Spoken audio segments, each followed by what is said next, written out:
ડભોઈ તાલુકાના કબીરપુરા નજીક આરો પાણી પીવાનું વાલ્વમાં લીકેજ હોવાથી હજારો ગેલન પાણીનો વેડફાટ પાણી પુરવઠા વિભાગ દ્વારા લીકેજ રહેતા વાલ્વ રિપેર કરાવવામાં આવે તેવી માંગ ઉઠવા પામી છે। આરો વાલ્વમાંથી પીવાનું પાણી હજારો ગેલન પાણી કાંસમાં વહી જાય છે અને પીવાના પાણી માટે લોકો વલખા મારે છે, જ્યારે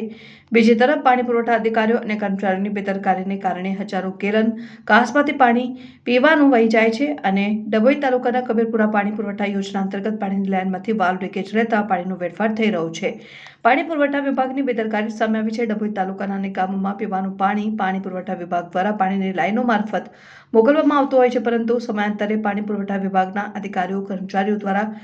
ધ્યાન ન અપાતા પાણીની લાઇન ઉપર રહેલા કેટલાક વાલ્વ ક્ષતિગ્રસ્ત રહેતા હજારો લીટર પાણી વ્યય થઈ રહ્યું છે। જલ એ જીવન સૂત્રથી સરકાર એક તરફ જ્યારે પાણી બચાવવાના અભિયાન ચલાવે છે, પરંતુ કેટલાક વિસ્તારોમાં પાણી બચવા અભિયાન નિરર્થક જોવા મળે છે અને ડભોઈ તાલુકાના કબીરપુરા જવાના માર્ગ ઉપર છેલ્લા ઘણા સમયથી વાલ્વ પાણી છોડવાના સમયે ધ્યાન દરમિયાન લીકેજ જતા નજરે પડતા પાણી પુરવઠા વિભાગના અધિકારીઓ વહેલી તકે તાલુકાના ગ્રામ્ય વિસ્તારોમાં લીકેજ રહેતા વાલ્વ રિપેર કરે તેવી લોકમાંગ ઉઠવા પામી છે।